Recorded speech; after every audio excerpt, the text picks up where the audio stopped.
Buenas tardes, ¿qué tal? Un gusto estar con ustedes esta tarde para hablar un poco sobre energía eólica.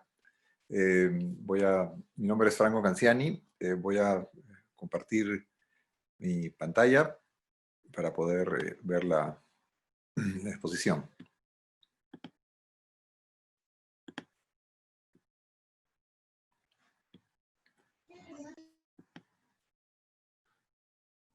Ingeniero, buenas tardes. Bueno, hoy estaré a cargo mi compañera Leslie Inostroza. Cualquier cosa ella le puede ir apoyando, ¿no? En la hora de repente apagar audios o cualquier otra duda, ella le puede ayudar. Leslie Inostroza. Está muy bien, gracias. Es usted, ingeniero.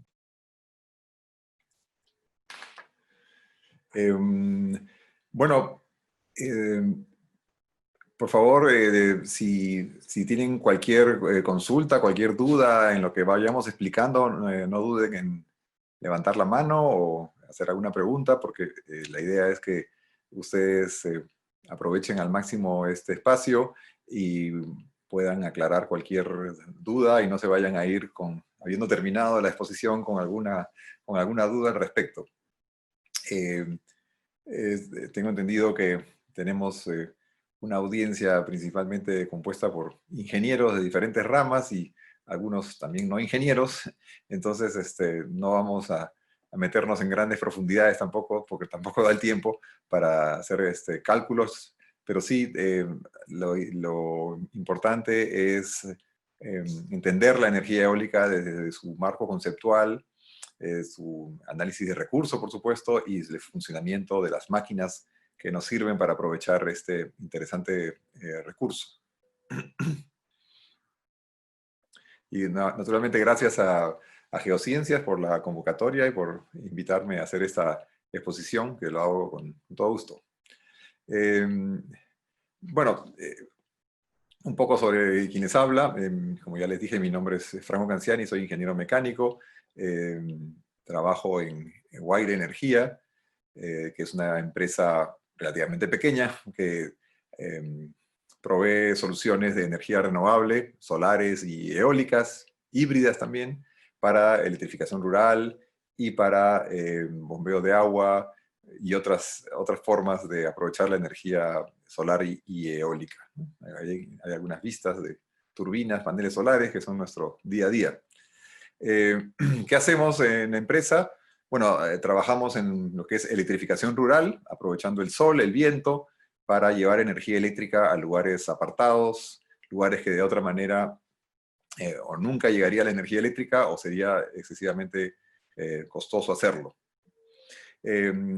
También hacemos autoconsumo, que es un horizonte bastante interesante actualmente, en que se puede aprovechar la energía solar para integrarla a la red y reducir costos de consumo eléctrico, ¿no? Es algo que está todavía en inicios aquí en el Perú, dado que todavía no hay una ley de generación distribuida. Sí hay la ley, pero no está el reglamento y estamos un poco atracados con eso. Sin embargo, siempre se puede hacer esta actividad desde lo que se llama el medidor para adentro, ¿no? Bombeo solar, que es muy interesante, usar la energía del sol para mover bombas de agua, tanta agua que se necesita en nuestra costa principalmente y tanto sol que tenemos. Solar térmica también y consultoría, hacemos algo de consultoría. También hemos estado bastante activos en investigación y desarrollo. Mantenemos ese rubro, aunque ahora ya hemos cerrado nuestros proyectos finalmente, después de mucho esfuerzo. Teníamos unos 4 proyectos de investigación con Ciencia Activa, con Innovate Perú, ya se han concluido, y tenemos nuestro proyecto con la Universidad Politécnica de Cataluña para la investigación de microredes eléctricas híbridas, ¿no? Solares y eólicas en Paracas, principalmente, donde es esta imagen que está ahí a la derecha, con los beneficiarios, los dirigentes de la comunidad de Laguna Grande en el sur de la reserva de Paracas. También hacemos algo de proyección social en la medida de nuestros recursos. Tenemos 3 comunidades, digamos, beneficiadas con nuestra ayuda. digamos, les hemos ayudado a poner sistemas eléctricos para la población. En Laguna Grande hay 2, y en Huacho, en un albergue para niños, también tenemos una pequeña comunidad que la que le estamos siempre ayudando con sistemas de energía, ya sea para calentar agua o para electrificación.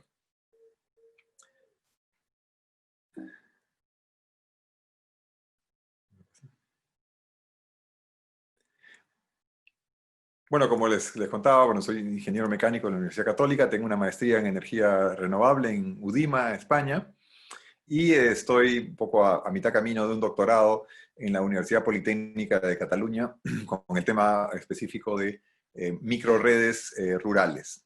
Microredes es un tema bastante interesante que incorpora, en este caso siendo híbrida la microred, incorpora energía solar, energía eólica, un sistema de acumulación de energía en baterías, electrónica y una red de distribución para electrificar todo un pueblo, ¿no?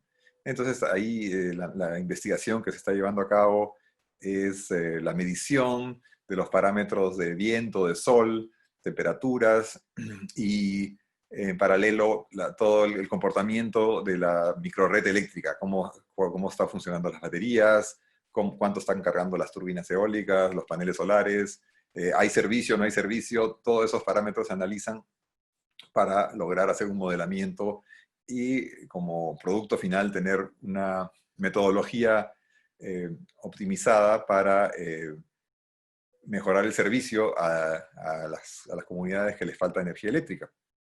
Recordemos que en el Perú tenemos, todavía no hay una cifra exacta, pero alrededor de 8% de nuestra población sin servicio eléctrico, ¿no? Y la oportunidad de desarrollo que eso conlleva. La electricidad no solamente es para confort, también es para producción, también es para instrucción y acceso digamos, a la vida moderna, ¿no? Entonces, todavía mantenemos una alta cuota de compatriotas que no tienen servicio eléctrico. Bueno, entrando ya un poco en materia, el viento, el aprovechamiento del viento no es novedad para la humanidad, ¿no? Se ha usado desde el principio de los tiempos, principalmente para el transporte, para la navegación. De las energías renovables, las 4 principales son la solar, naturalmente, la eólica, la hidráulica y la biomasa, ¿no? Tal vez la biomasa ha sido la primera fuente que usó el ser humano, ¿no? Para calentarse haciendo fuego. Luego creo que la solar para secar sus alimentos y la eólica para empezar a navegar. La hidráulica ya es más compleja, ¿no? Pero la hidráulica requiere algún tipo de máquina y eso tal vez haya sido la última de las renovables que se haya usado. Y el viento todavía sigue propulsando nuestras embarcaciones, ya ahora más deportivas que comerciales, pero nos ha acompañado desde el inicio de la historia, ¿no? Pero eso es para transporte, para hacer actividad productiva, también los molinos de viento tienen miles de años. Aquí hay una foto de un resto arqueológico en lo que es ahora Irán, ¿no? Antiguamente Persia, que se usaba para moler granos con un molino de viento vertical, ¿no? Tal vez es el artefacto eólico más antiguo que se conoce. Una turbina eólica rudimentaria, pero operativa, ¿no? Bueno, que estuvo operativa. Ahora es una reliquia. Entonces,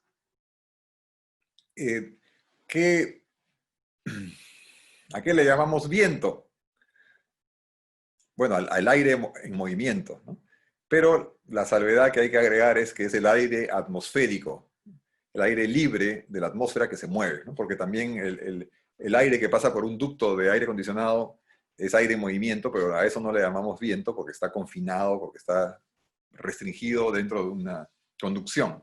El viento es el movimiento de las masas de aire atmosférico, ¿no? Que se desplaza de algún lugar del planeta a otro de manera intercontinental, a veces de muy gran escala o de muy pequeña escala, muy focalizado, muy, digamos, de una ubicación específica. ¿Hasta ahí vamos bien? No sé si me escuchan bien todos.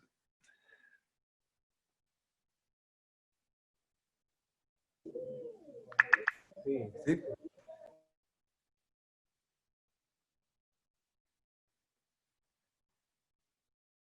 ¿Sí? ¿Me están escuchando? Ya. La manito, está bien. Sí, ingeniero, le estamos escuchando. Está muy bien. Ok, entonces, ups, me pasé. Perdón, voy a apagar esto que me están torturando. Entonces, el viento es el aire atmosférico en movimiento, ¿no? ¿Y qué características generales tiene? Que es un recurso libre, nadie todavía nos cobra por el viento, nadie paga derechos de viento, aunque eso va a cambiar tal vez cuando digamos, se creen más y más parques eólicos, van a haber de repente conflictos legales ya por el uso del viento, porque un parque eólico le puede perturbar el viento a otro, entonces pueden haber acciones legales para que no hagan un parque eólico cercano al otro. No he escuchado todavía de casos de ese tipo, pero podrían venir en el futuro, si empezamos a densificar más los parques eólicos. Felizmente en nuestro país tenemos muchísima área, muchísimo recurso, y no se prevén ese tipo de problemas, ¿no? Pero es un recurso por el que nadie nos va a cobrar impuestos, ni nadie nos va a restringir.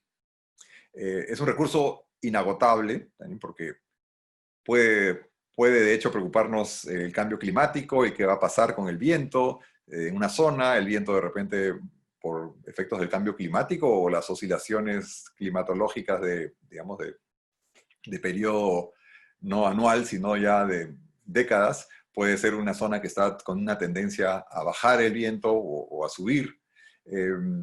Entonces, puede haber variaciones, definitivamente, pero lo que va a haber siempre es viento. Si baja el viento en una zona, va a subir en otra. Mientras brille el sol y mientras la Tierra gire, el viento sobre la superficie de la Tierra vamos a tenerlo acompañándonos, ¿no? Luego es un recurso variable, definitivamente nadie puede garantizar que haya un viento de tal velocidad en tal sitio en tal hora. Es un fenómeno que tiene una complejidad y un nivel también de dificultad para predecirlo, aunque hayan modelos, ¿no? Pero siempre es un recurso del cual no podemos depender 24 horas del día. Es variable en su esencia, ¿no? Entonces, hasta ahí estamos parecidos con la energía solar, ¿no? La energía solar también es libre hasta ahora, ¿no? Es inagotable, bueno, inagotable en términos temporales, porque el Sol eh, todavía tiene pues unos 4.000, por lo menos, 4.000 millones de años por delante, aunque los últimos ya se complican un poco, pero bueno, tiene miles de millones de años por delante que para efectos de escala humana es eterno, ¿no? Entonces es un recurso inagotable y variable, así como el sol es variable, más variable todavía que el viento, porque pues, de hecho pues, no hay sol en la noche, mientras que el viento sí lo podemos tener de noche. Pero sí, nadie puede garantizar a ciencia cierta que mañana va a brillar el sol o que no va a pasar ninguna nube, ¿no? Sobre una planta solar. Entonces es un recurso variable. Pero en la siguiente línea empiezan las diferencias con el viento, ¿no? El viento está sujeto a extremos, cosa que no sucede con el Sol. La radiación solar sobre la superficie de la Tierra, en el mejor de los casos, es poco más de 1.000 vatios por metro cuadrado. En el espacio exterior a la Tierra es 1.300, 1.360, hasta 1.400, dependiendo de la proximidad del Sol en el orbitar de la Tierra. Pero el viento sí puede tener tormentas, ventiscas, extremos, ¿no? Entonces ahí tenemos que tener cuidado con cómo aprovechamos este recurso. Tenemos que tener en mente que podemos estar sujetos a extremos. Nunca ha habido una planta solar que se malogre porque hubo un sol excesivamente intenso. El sol lo máximo que puede ser es 1.300 o 1.400 vatios por metro cuadrado digamos, afuera de la atmósfera terrestre, y aquí a la superficie nos llega poco más de 1.000, pero nunca va a llegar a 1.200, 1.300 vatios por metro cuadrado, salvo que pongamos una planta solar muy alto en los Himalayas. Entonces, el viento tiene extremos. Y también importante tener en mente que el viento como recurso es mucho más complejo que el sol. El sol, bueno, nos cae un poco como una ducha, todos parejos. Digamos, en una región el sol es más o menos homogéneo. Si sabemos la geometría de dónde está ubicado el sol en esa época del año, más las probabilidades de nubosidad que podamos tener, podremos predecir a nivel estadístico cuál será la radiación promedio, por lo menos en un mes determinado, en una ubicación determinada. Es lo que hace la NASA para tener su base de datos de radiación solar en todo el planeta. Cosa que además hemos comprobado que no es muy exacta en algunos casos, ¿no? Especialmente en esta zona de Lima se ve que la NASA predice una radiación demasiado optimista para esta época del año, justamente, ¿no? En junio a agosto, sabemos nosotros que habitamos aquí que la radiación es muy mala porque estamos bajo un techo de nubes. Sin embargo, la NASA, según su base de datos, nos dice que la radiación baja solamente un 30%, pero baja muchísimo más. Pero bueno, el sol es mucho más fácil de modelar como recurso. El viento es mucho más difícil porque es muy local, interactúa mucho con la topografía y con los accidentes geográficos, y eso lo potencia o lo aminora, ¿no? Entonces hay muchos más factores que considerar en cuanto al recurso viento. Otras características ya más particulares es que el recurso eólico depende de la altura sobre el nivel del mar. Estamos trabajando con aire, entonces el aire no tiene una densidad constante si nos elevamos sobre el nivel del mar. Puede ser una diferencia notable, a 3.500 metros podemos perder el 20% de la densidad del aire.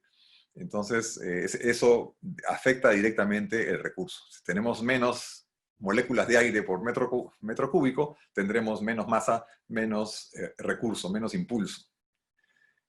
Por eso que los aprovechamientos eólicos es mejor que estén a nivel del mar. Sin embargo, eso no impide que se pueda usar a mayor altura, pero tenemos que tener en mente que estamos lidiando ya con un recurso que está aminorado, ¿no? Por la falta de densidad del aire. También el viento depende de qué tanto nos alejemos de la superficie del terreno.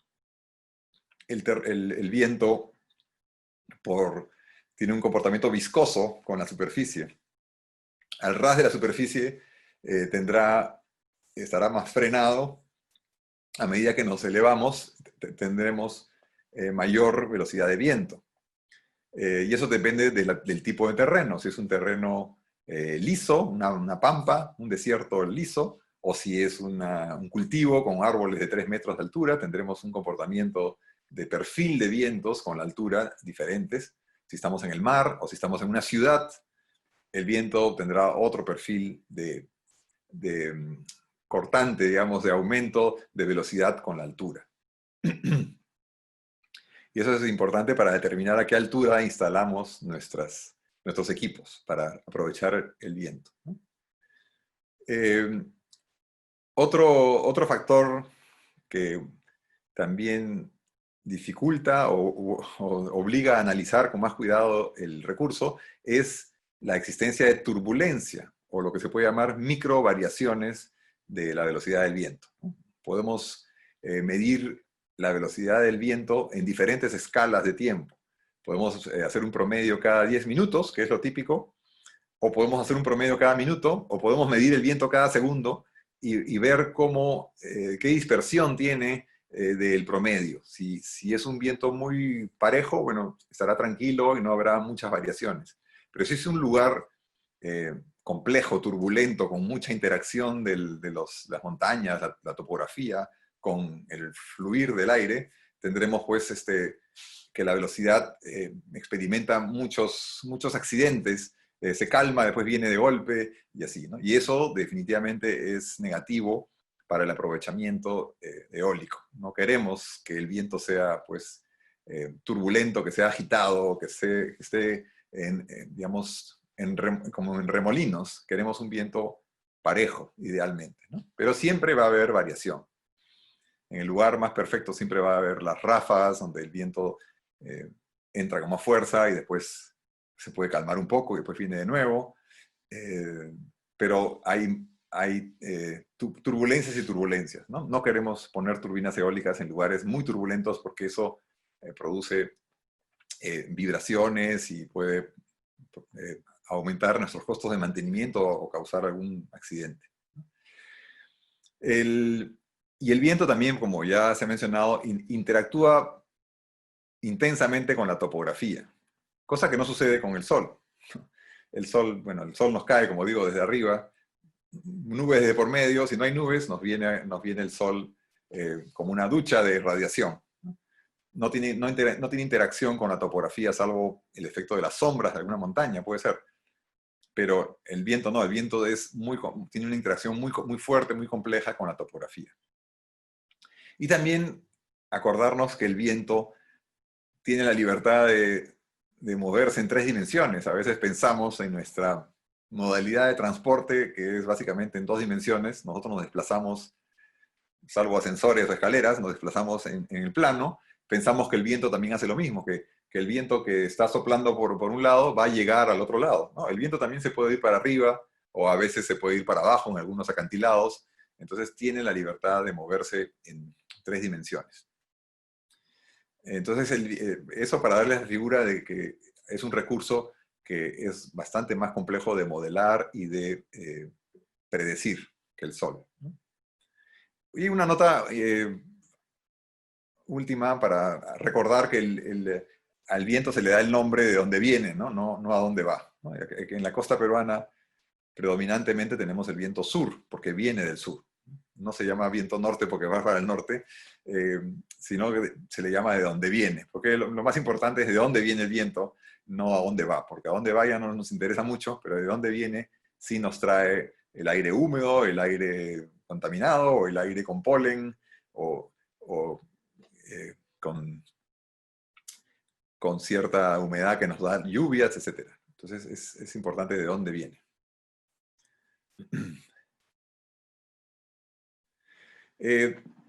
Bueno, y hay vientos que son tan consistentes, tan, digamos, repetitivos y consistentes en ciertas ubicaciones del mundo, que ya reciben nombre, ¿no? El siroco, el mistral, los vientos alisios, el monzón. Hay un micro prendido, sí.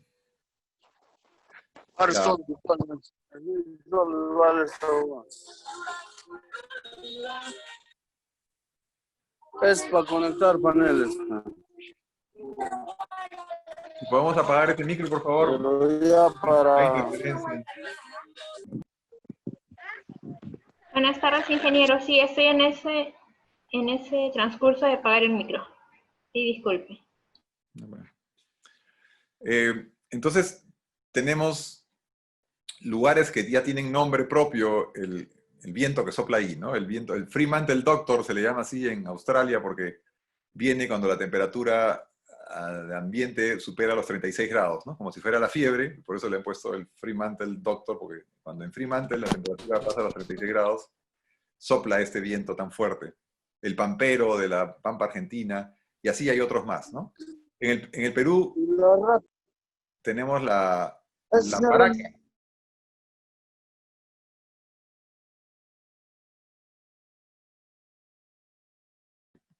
Que alguien me aporte un viento con nombre en el Perú, que yo sepa, en todos estos años solamente conozco la paraca, que hasta a veces se le llama paraca a vientos fuertes que soplan en Tumbes, ¿no? Hubo una paraca en Tumbes. Bueno, la paraca es el viento característico muy intenso en la península, en la zona de la península de Paracas y también un poco más al sur.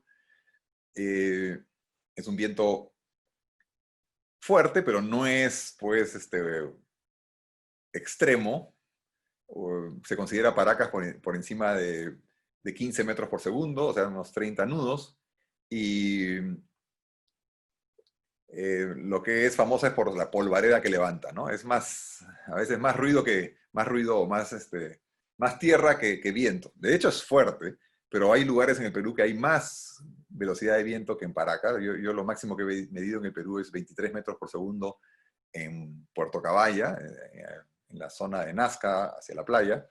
Es un sitio bastante remoto, con vientos muy, muy fuertes, pero que no son tan escandalosos como la Paraca porque el terreno es consolidado y no está suelto, no levanta tierra. En Tanaca también hay mucho viento, en la zona de que vamos a ver ahora, en la zona de Atiquipa, y la Paraca es también un fenómeno muy, muy localizado de la zona de la reserva y un poquito más al norte. Puede haber una Paraca muy, muy intensa, pero no se disipa a los pocos kilómetros al norte. Es un fenómeno de acoplamiento, de calentamiento localizado en la zona de la reserva de Paracas, en el desierto.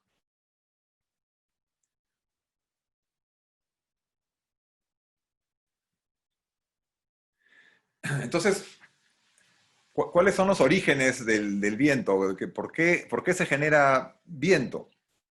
Bueno, se pueden reconocer tres de diferente magnitud, ¿no? Origen térmico, el origen inercial y los acoplamientos. Rara vez un fenómeno está aislado, siempre están interactuando más o menos entre los tres, pero hay uno que predomina, típicamente.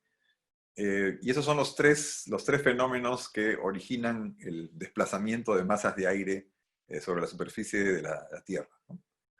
El tal vez más conocido es el térmico, que nos han enseñado en el colegio, digamos, que cuando el sol calienta la Tierra, el aire se dilata y se eleva, y el aire del mar, que está más frío, más denso, viaja hacia esta zona de baja presión y se genera una corriente de aire en la superficie, un viento en la superficie, ¿no?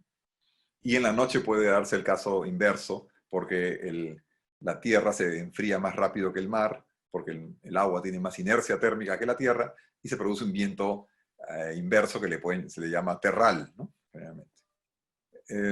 Pero no es la única forma de generar viento. Entonces, podemos entender otras maneras de generar viento.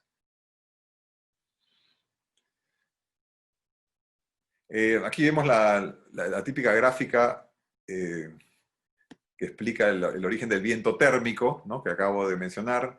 Se calientan las masas de tierra, que se calientan más rápido, absorben más la radiación. El aire en contacto con esta masa de tierra se calienta, se dilata, se eleva, y entonces ese vacío que se genera es reemplazado por aire fresco que viene típicamente del mar, y se genera una circulación, como se muestra aquí en este gráfico, ¿no? Entonces tenemos un tema de presiones. El viento viaja de una zona de alta presión, fría, a una zona de baja presión, caliente. Y eso, por ejemplo, lo vemos claramente. Hay lugares emblemáticos donde el viento es de origen térmico casi como ideal, ¿no? Uno de ellos está en el Perú, en este lugar que ya les mencioné, Tanaca, kilómetro 600 de la Panamericana Sur. Tenemos el mar bastante frío.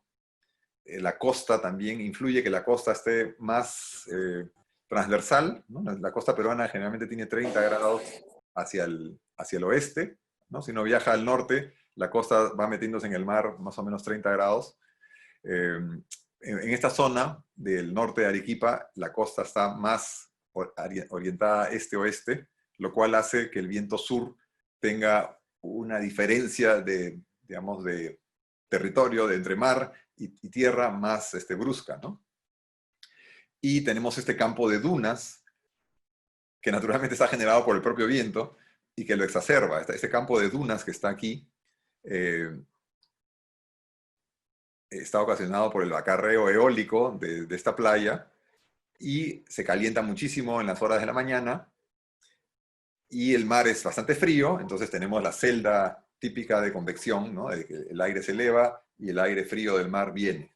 Entonces, es tan claro aquí el fenómeno que a las 9 de la mañana, 9 y media de la mañana, uno puede estar jugando ping-pong o badminton o pelota tranquilo aquí en la playa de Tanaka, pero a las 10 y media, más tardar 11, ya se ve en el mar lo que se blanquea porque el viento se está viniendo y de pronto llega, como si fuera una máquina que le han prendido, un ventilador, llega el viento y de ahí hasta las 4 de la tarde es un viento tremendo, perfecto para hacer deportes de vela, etc.